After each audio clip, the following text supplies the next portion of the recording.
Hello guys, দেখো আজকে আমি চলে এসেছি। আজকে একটা পুজো বাড়িতে, মানে পুজো ছিল, পুজোর নিমন্ত্রণ ছিল। পুজোটা ছিল হচ্ছে বিপত্তারিণী পুজো।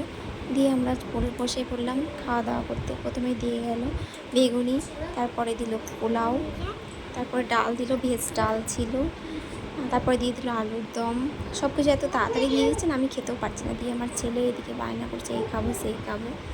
দিয়ে তারপরে দিল পনির, তারপরে আবার চাটনি চলে আসলো, তারপরে আবার দিয়ে গেল মিষ্টি। সব এত তাড়াতাড়ি ফাস্ট ফাস্ট দিচ্ছে, খেয়ে শেষ করতে পারছি না, কোনটা ছেড়ে কোনটা খাবো। এতক্ষণ আমি দিয়ে খেয়ে এসে একটু বসলাম, রেস্ট করলাম। রেস্ট করে দিয়ে বাচ্চাগুলোও দুষ্টুমি করছিল। দেখো এই যে আমার ছেলে ঠাকুরের পায়ে হাত দিয়ে প্রণাম করছে। পায়ে হাত দিয়ে প্রণাম করা হয়ে গেল। দিয়ে আমার শাশুড়ি মা বললো ছবি তুলে দাও, দিয়ে ছবি তুলে দিলাম। দিয়ে আমরা আবার রওনা দিলাম বাড়ির দিকে।